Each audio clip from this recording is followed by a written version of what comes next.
les Parisiens qui vont communier avec les supporters. Le Paris Saint-Germain donc qui dépasse l'Olympique de Marseille au palmarès de la Coupe de France. 11e Coupe de France pour le PSG. Et demander à Angers s'ils préfèrent perdre 4-0 ce soir ou perdre 1-0 comme ça avec les honneurs. Je suis certain qu'ils préfèrent perdre 4-0 parce qu'il n'y a pas de regret, parce qu'ils seraient tombés sur beaucoup plus fort. Alors que ce soir, ils ont matché pendant un moment. Ils ont fait le match pendant de longues minutes. Même ça a été beaucoup plus dur en seconde période.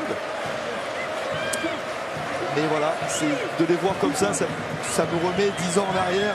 Ma dernière finale contre Lyon avec Paris, l'année doublée de Lyon. Et pareil en prolongation comme ça, ou ma première contre Auxerre, la 92e, pareil.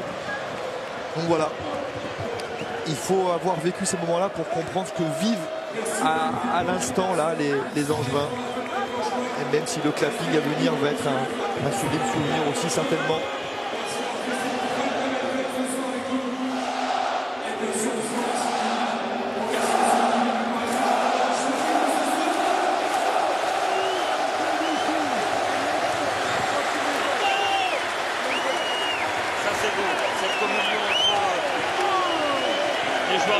Supporters. Maintenant, passer la déception des Angevins, Fabien, Kader, dire aussi bravo à Paris parce que c'était un match qui était attendu encore une fois, avec une semaine particulière, on l'a dit, avec une ambiance quasi irréelle qui a entouré cette finale. Vous l'avez dit, avec les problèmes extrasportifs, l'avenir d'Emery, l'annonce dans les médias de plusieurs coachs possibles. Ce dernier match de championnat, un peu la fête ratée contre Caen au Parc des Princes, cette deuxième place, le match de Barcelone. Voilà, les 4 derniers mois compliqués pour Paris qui vient encore une fois gratter ces 2 coupes nationales. Voilà, donc bravo à eux aussi d'avoir relevé la tête. Le PSG qui termine la saison avec 3 trophées. Le trophée des champions, la Coupe de la Ligue et la Coupe de France. C'est moins bien que la saison dernière, mais c'est tout de même 3 trophées de plus. On ne va pas les critiquer non plus quand ils gagnent. Donc, je veux bien que les gens se payent le PSG quand c'est mérité. Mais là, ils ont gagné. Alors, bravo à eux. C'était pas toujours brillant ce soir. Il y a eu des bonnes phases, mais c'était pas un PSG génial ce soir. C'est un PSG qui a été costaud. Et la force des grandes équipes, c'est d'avoir de la réussite. Et le PSG, sur la frappe de Pépé sur le poteau, a de la réussite. Et sur ce but-là, la 91e, a de la réussite. C'est aussi le fort des grandes équipes, d'avoir la chance, beaucoup de chance au bon moment. Pas de record en tout cas pour Edinson Cavani qui s'arrêtera à 49 buts cette saison, toute compétition confondue. Alors maintenant, forcément, on va attendre de savoir quel est l'avenir d'Unai Emery. Est-ce qu'il va être conforté réellement par son président? C'est vrai que la presse portugaise nous annonce des contacts très avancés entre Jorge Jesus, l'entraîneur du Sporting Lisbonne, et le Paris Saint-Germain. Affaire à suivre évidemment. Ce n'est pas parce que Unai Emery a remporté un nouveau trophée ce soir qu'il est garanti de rester la saison prochaine. On se rappelle de Laurent Blanc la saison dernière, qui avait été conforté, prolongé avant d'être licencié. Exactement, avec un autre palmarès en plus, puisqu'il avait été champion. Et le dernier match ce soir de Maxwell. Ça fait maintenant 37 trophées pour Maxwell. Ah, on l'attend, Fabien. Son 15e avec le PSG. Il est allé évidemment embrasser chacun de ses coéquipiers, chacun des joueurs, des remplaçants, les membres du staff. Et voilà, il est en compagnie là, de Marco Verratti, de Javier Pastore. Quelle immense carrière. Et beaucoup d'émotions. Quelle carrière. Lui qui avait remporté la Ligue des Champions avec le Barça en 2011, Maxwell. Quel grand joueur, quel Ça serait bien qu'un gars comme ça reste dans l'entourage du club. Si vous voulez mon avis, Kader, Fabien, il faut que ce gars-là reste dans l'entourage du PSG parce que c'est un exemple, c'est quelqu'un qui a certainement des réseaux intéressants et puis juste qui mériterait de rester comme ambassadeur, voilà. Il faut garder des gens comme ça. Si le club veut grandir encore, il ne faut pas oublier les anciens qui ont apporté, et Maxwell a énormément apporté à ce groupe. Et Maxwell qui va stopper sa carrière sur cette victoire. en Coupe de France. Un mot aussi, on a oublié Fabien, parce qu'il a été discret ce soir, c'est Alphonse Areola qui est passé du statut de titulaire à doublure juste avant Noël, qui a rien dit, qui a bossé dans l'ombre de Kevin Trapp, voilà, Didier Deschamps, qui a dû apprécier la prestation d'Alphonse Areola. Oui, même s'il a eu pas grand chose, il a été très costaud, mais voilà, une pensée pour Alphonse, voilà, qui est passé du numéro 1 numéro 2. C'est aussi ce que c'est, et voilà, il clôture sa saison par une victoire en Coupe de France en ayant été très bon en quart, en demi contre Monaco en début de match. Souvenez-vous, il fait 2 arrêts importants, et puis ce soir, encore une fois, très costaud. Donc une pensée pour Alphonse Areola aussi. Et la poignée de main entre Unai Emery et Kevin Trapp.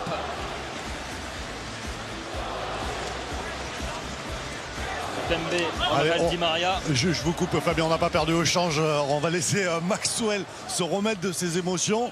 Et on va prendre Serge Aurier en pleine émotion, parce que j'imagine qu'il a été dur ce titre. Ouais, c'est l'un des titres les plus difficiles auxquels on a eu à faire en finale. Voilà, on savait que c'était une équipe courageuse. Il faut les féliciter aussi parce qu'ils ont fait une très grande saison et en plus de ça, ils sont bien battus ce soir. Ils méritaient aussi de marquer. La chance était de notre côté ce soir. On a eu des bonnes occasions aussi. On aurait pu marquer rapidement. Mais comme j'ai dit, on est tombé face à une grande équipe. Et puis, il faut les féliciter pour leur parcours. Nous, ce titre, il est important. Parce que voilà, tout n'a pas été rose dans la saison. Mais on a gagné quand même, on a eu la chance de gagner des titres. Et celui-là, il est encore plus important parce qu'on a commencé la saison avec un titre. On finit avec un titre. Donc, c'est toujours bon. Et puis, ça va toujours dans l'armoire, donc voilà, c'est magnifique. C'était ma deuxième question, Serge, justement. Est-ce qu'il a une saveur un peu particulière du fait du scénario, du fait aussi de votre saison? C'est la 100e aussi. Il y a beaucoup de points à soulever sur ce dernier match. On voit le dernier match de Max, la 100e, la saison qui était un peu difficile.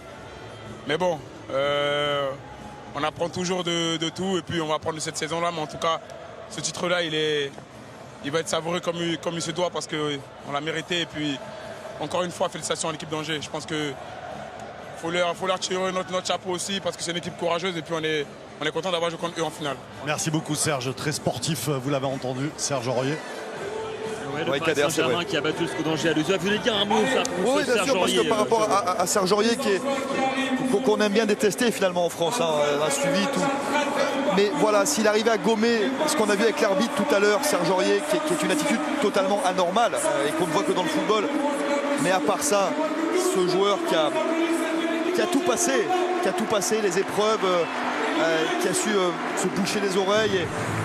Mais quel monstre Serge Aurier, juste pour voilà, préciser ça. L'attitude c'est une chose, après il y a le joueur et on pense que voilà, ce joueur-là est monstrueux quand il joue comme ça. Et d'honneur des joueurs du Paris Saint-Germain pour le SCO d'Angers, bel hommage. Des hommes d'Unai Emery pour ceux de Stéphane Moulin.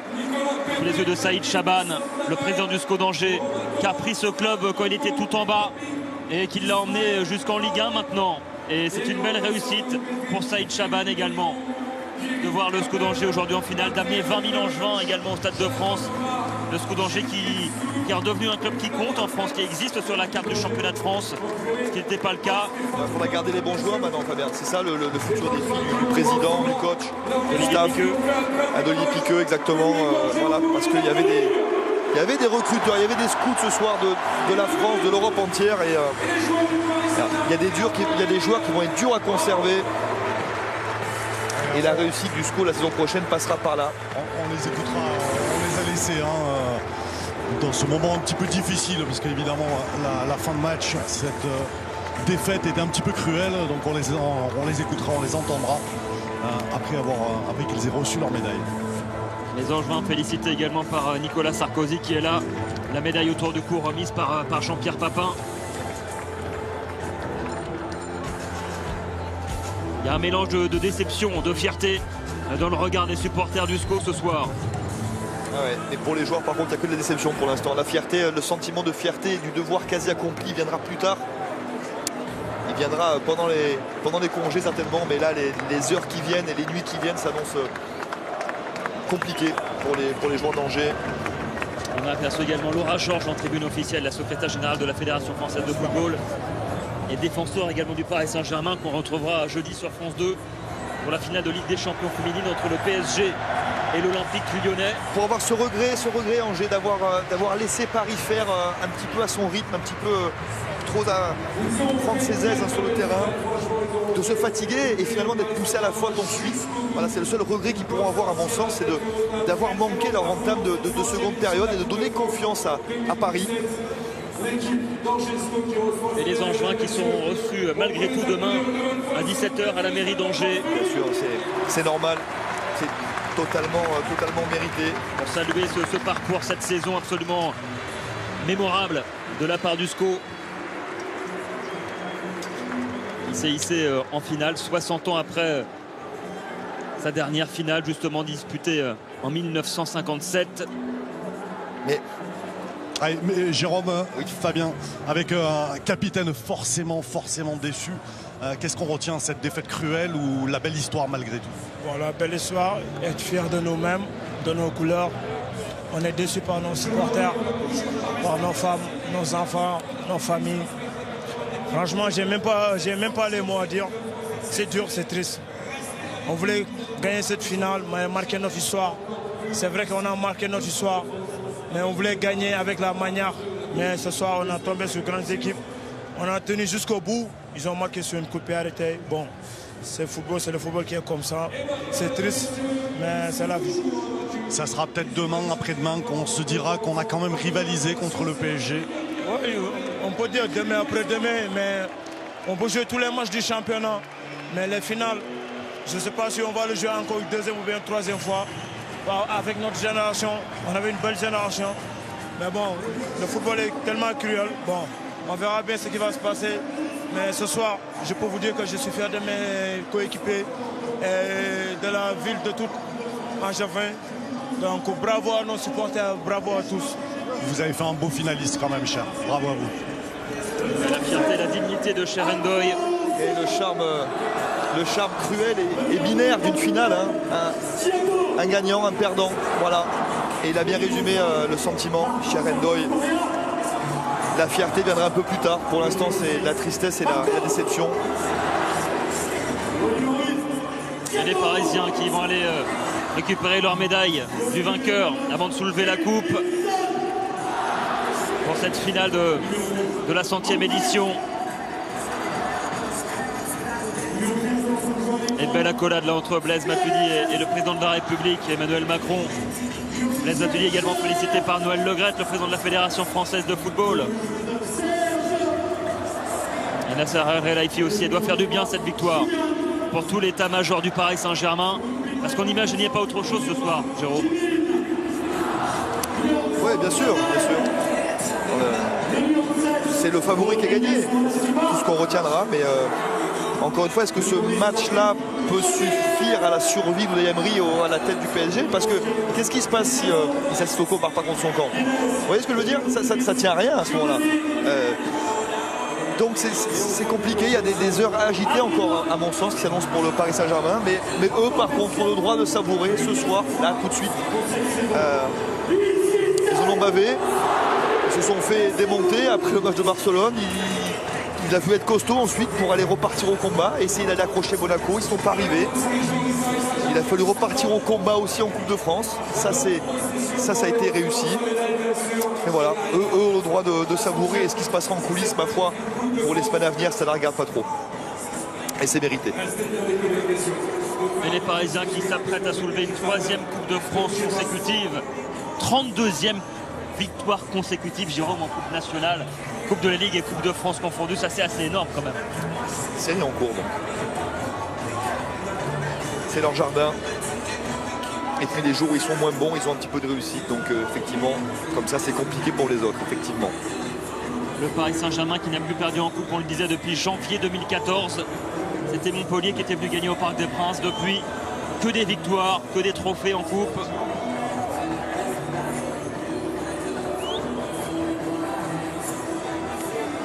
Et les Parisiens, ils seront en vacances dès demain sauf ceux évidemment qui vont rejoindre leur équipe nationale, parce qu'il y en a qui vont faire un peu de rab. Je pense notamment à Adrien Rabiot, Blaise Matuidi qui vont rejoindre Verfontaine assez rapidement la semaine prochaine. Alphonse aussi, non? Ouais, Alphonse Areola très certainement, puisque dès la semaine prochaine, vendredi prochain, il y aura un match à Rennes, France-Paraguay. Ensuite un match très très important avec l'équipe de France en Suède pour s'ouvrir encore un peu plus le chemin de la Coupe du Monde en Russie en 2018. En attendant, c'est Maxwell. Ça, c'est un beau symbole. Maxwell qui va soulever la Coupe de France.